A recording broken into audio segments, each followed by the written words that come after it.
Oke baik, Assalamualaikum warahmatullahi wabarakatuh. Selamat kembali lagi Sobat Sehat Rumah Sakit Umum Sembiring Deli Tua dengan saya Dr. Fadli. Hari ini kita ada Dr. Rudi Santosa Syambaton, Direktur Pelayanan Medik dan Keperawatan kita. Selamat datang dok. Selamat datang. Gimana kabarnya, sehat? Sehat dok. Nah, kira-kira kali ini kita mau cerita bahas tentang apa ya dok? Karena berhubung sini sama dokter Billy sebagai dokter gigi konsultan kita ya tentang gigi lah dok. Nah, tentang pertumbuhan gigi kayaknya mungkin perlu masyarakat lebih tahu tentang pertumbuhan gigi dan banyak lebih tahu lagi informasi mengenai hal ini serta penyakitnya gitu ya dok ya. Ya betul sekali. Oke, tak lupa kita perkenalkan dokter gigi kita, spesialis bedah mulut maksilofacial ya dok. Ya, betul. Dr. Kristo Billy Simanjuntak. Sehat dok? Sehat. Gimana dok hari ini? Aman, baru beres poli tadi. Baru beres poli ya dok? Kita langsung podcast. Nah dok, Rudi, Ya dok. kita kan mau bahas tentang gigi nih, sama pertumbuhan gigi, saya dan gigi sama Dr. Kristo Billy. Kira-kira apa yang kita tanya nih? Mungkin ini dok Ya. yang agak menarik nih tentang pertumbuhan gigi, apalagi kayak kami ini sudah masih punya anak kecil lah kan dok, penting untuk perhatian kami itu apa sih itu gigi bungsu dok, karena katanya mau tidak tumbuh kan gitu Ya, kan ya. dok, atau pertumbuhannya terganggu Ya. atau apa istilahnya infeksi ya dok ya. Kira-kira apa aja penyebabnya itu atau kenapa bisa terjadi kayak gitu seperti itu dok? Oke. Jadi menarik ya. Jadi kita hari ini bahas tentang gigi bungsu yang sering jadi masalah dalam artian ketika dia jadi masalah kenapa? Karena nyeri, sakit gitu. Nah, sederhananya sih sebenarnya gigi bungsu ini adalah gigi geraham 3 yang tumbuhnya itu range di antara 17 tahun sampai 25 tahun. Dikala gigi kita kan harusnya sudah tumbuh di sampai geraham 2. Sampai usia 17 tahun itu gigi kita udah tumbuh, udah settle gitu dok istilahnya dok. Jadi udah berdiri. Nah, si gigi bungsu ini tumbuh di usia 17 tahun itu, cuma masalahnya dia tidak cukup ruangan dikarenakan mungkin ukuran rahangnya kecil, ukuran rahangnya yang semakin kemari itu semakin tidak berkembang. Makanya gigi bungsu ini akan terpendam istilahnya, atau istilahnya infeksi, atau bahkan bisa juga tumbuh sebagian dok. Jadi tumbuh sebagian. Nah, ketika dia tumbuh sebagian ataupun infeksi, inilah yang dia menyebabkan masalah-masalah yang terjadi. Bisa jadi peradangan, kemudian bisa terjadi istilahnya yang paling dekat itu perikoronitis. Jadi ada peradangan di sekitar gusi ataupun jaringan pendukung gigi yang di sekitar antara gigi bungsu itu tadi. Nah, menariknya gini dok, untuk gigi bungsu ini makin kemari prevalensinya, tingkat kejadian itu semakin banyak lah. Kalau data global mungkin bisa kita ambil, bisa hampir 40% manusia di dunia itu punya gigi bungsu yang infeksi. Jadi ini yang menarik, makanya saya sebagai spesialis bedah mulut, salah satu kompetensinya itu adalah tindakan pengambilan operasi gigi bungsu itu. Seperti itu dok. Gitu ya dok ya. Menarik juga, semakin tahu nih semakin banyak pertanyaan ini nanti dok. Iya, apa dok?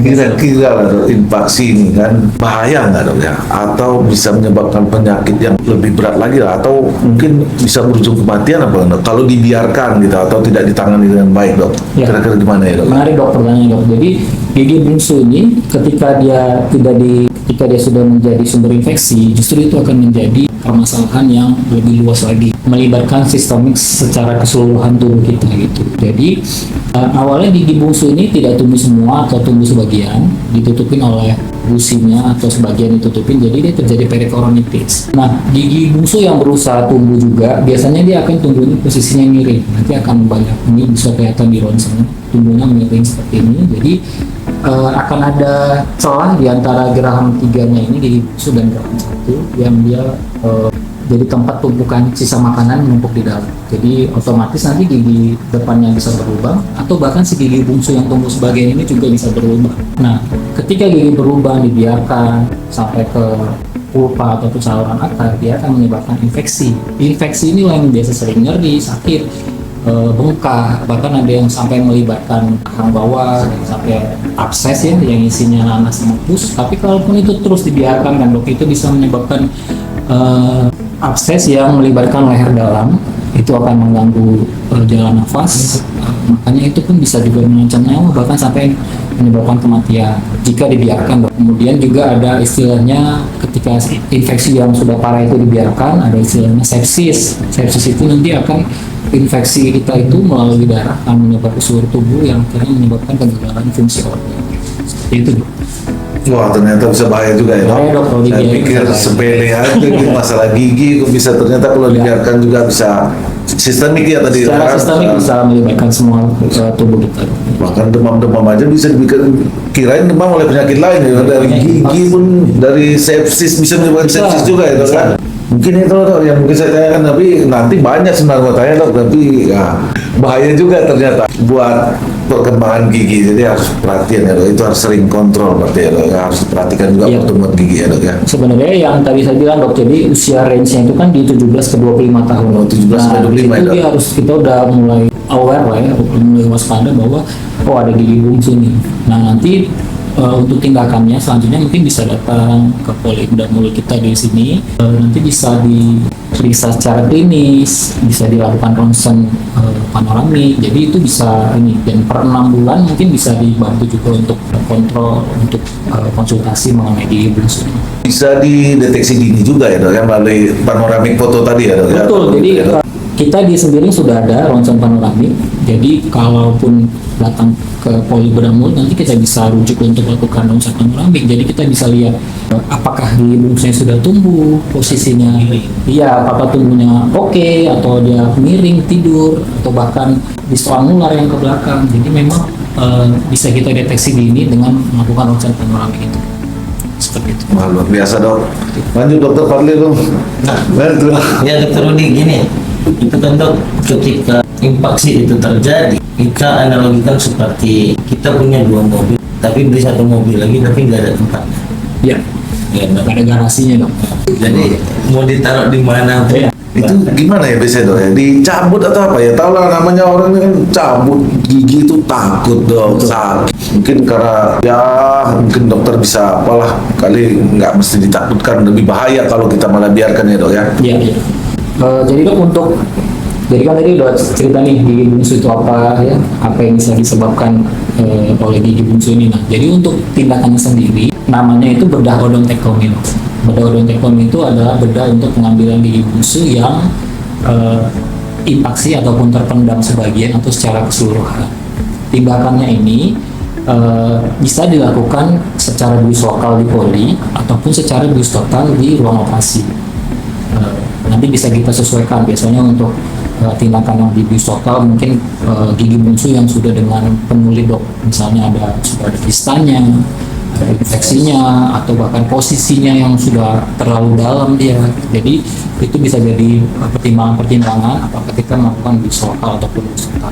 Nah, untuk tindakannya sendiri, baik itu khususnya secara bius lokal, tindakannya itu hampir mirip dengan pencabutan gigi, tapi kita pastikan kalau di sini tindakannya itu tidak ada sakit sama sekali. Jadi kita pergunakan teknik ataupun anestesi yang maksimal. Jadi selama pengerjaan tidak ada sakit, bahkan setelah tindakan juga nanti akan kita kontrol nyerinya pakai obat-obatan dan beberapa teknik yang lain. Nah, tindakannya sendiri, dok, kalau odontektomi, kalau saya jelaskan secara sederhana, meliputi nanti kan setelah dilakukan tindakan ya sepsis, kemudian tindakan anestesi lokal, kita lakukan blok mandibula, infiltrasi dan yang lain. Kita lakukan insisi pada gusi di bagian gigi bungsu yang terkembang tadi, kemudian dilakukan diseksi untuk membuka flapnya. Setelah giginya kelihatan, mungkin kita akan lakukan pembuangan tulang yang minimal sedikit, tulang alveolar dibuat sedikit, kemudian nanti akan dilakukan separasi gigi. Separasi itu artinya giginya kita belah-belah, dok, dibelah ya kan, sampai nanti bisa dikeluarkan. Kenapa dilakukan separasi? Supaya kita nggak terlalu banyak pengambilan tulangnya, dok, karena kan tulang itu milik pasien, gigi bungsunya milik saya nanti. Iya, jadi memang tindakan seperti itu. Setelah diambil giginya udah bersih, dibersihkan soket bekas operasi bungsunya tadi, kemudian dilakukan penjahitan. Kemudian nanti selama 1 minggu akan dijadwalkan kembali datang ke poli untuk kontrol dan kita buka jahitan. Kira-kira sederhananya gitu, dok, tapi tindakannya mungkin nggak sesederhana itu gitu. Iya. Kira-kira berapa lama tuh dok pengerjaan? Pengerjaan tergantung ya, dok, ya. Mungkin ketika kesulitan, kemudian posisi giginya apakah dalam atau tidak, kemudian ada anatomi akar, apakah dia ada yang bengkok, ada yang kerucut atau yang seperti itu. Jadi kalau di range mungkin sekitar bisa 15 menit sampai 45 menit itu untuk satu gigi. Intinya kalau ditangani dengan baik dan benar, kemudian ke ahli yang tepat, ya pasti bisa ditangani dengan aman ya dok. Ya.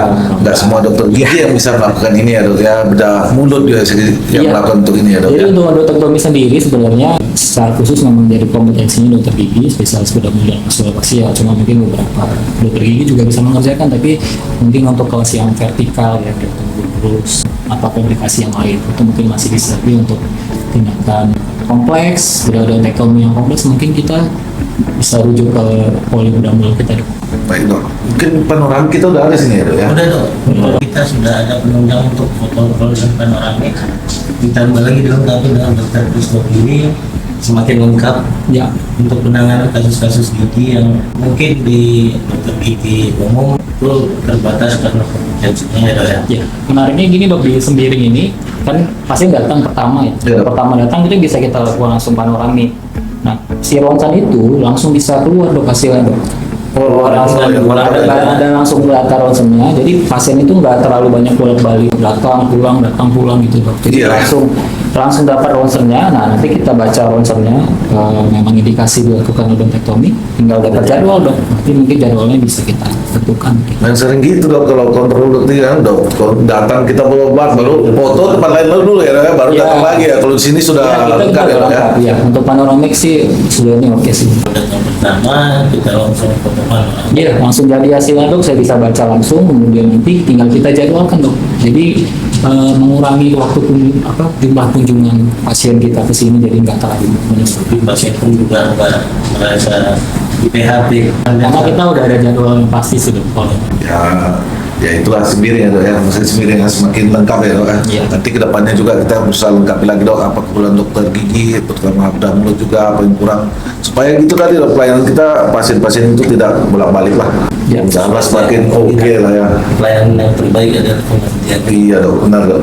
Nah dok, mungkin bisa juga dikasih tips and triknya dok untuk perawatan gigi, apalagi buat remaja dewasa yang lagi mau tumbuh-tumbuhnya gigi. Oke, ya dok. Sebenarnya yang paling sederhana untuk kita menjaga, saya bilangnya mungkin oral hygiene ya dok. Oral hygiene kebersihan mulut. Sebenarnya yang paling sederhana itu dengan sikat gigi pasti. Sikat gigi pagi dan malam. Nah, prinsipnya sih sebenarnya pagi setelah makan, malam sebelum tidur. Cuma mungkin yang belum benar itu caranya dok, tekniknya. Prinsipnya harus sikat giginya itu harus bisa kena ke seluruh permukaan giginya gitu. Jadi semuanya bagian terbersihkan. Kenapa ada istilah ke dokter gigi itu per 6 bulan? Nah, per 6 bulan inilah kita kontrol rutin, kita cek apakah ada bagian yang tidak terbersihkan yang biasanya akan timbul karang gigi. Nah, itu yang perlu kita bersihkan. Kemudian khusus untuk gigi impaksi ini, kayak tadi kata dokter Rudi, bisa kita lakukan mungkin screening. Walaupun tidak ada keluhan, bisa kita konsulkan ke dokter gigi bedah mulut, nanti akan melakukan ronsen panoramik. Nah, itu bisa kita pastikan dok, oh ada gigi bungsu nih, oh belum ada keluhan, apakah perlu dilakukan tindakan atau tidak. Nah, itu dari pertimbangan-pertimbangan itu bisa kita lakukan ronsen panoramik. Cuma kan dok, seringnya kan pasien ketika datang tuh ketika udah ada keluhan. Iya ya dok ya. Jadi dia udah berlubang, udah meradang, udah nggak bisa buka mulut karena ada trismus gitu. Itu kadang yang pasien baru datang ke kita.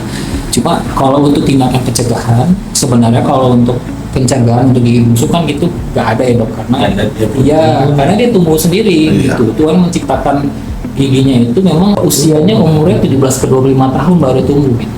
Jadi mau nggak mau ya memang harus ada gigi itu. Nah itu yang kita bisa pastikan dengan ronsen panoramik tadi dok. Nah untuk dari screening itu nanti bisa kita rencanakan apakah ini perlu diambil atau mungkin kita observasi dulu sampai dia tumbuh. Nah, nanti bisa. Tapi ketika itu sudah buat masalah, berlubang, meradang, perikoronitis, bahkan sampai akses bengkak seperti itu, ya itu tadi yang harus kita lakukan dengan segera. Gitu. Wah, luar biasa penjelasannya dok. Terima kasih dok untuk Ya. penjelasan dokter. Jadi banyak tambah ilmu, nambah pengetahuan. Jadi kita juga bisa buat teman-teman sobat saya sendiri, apalagi yang kaula muda yang lagi nunggu giginya tumbuh, jangan sembarangan di obrak-abrik ya kan dok. Ya, ya.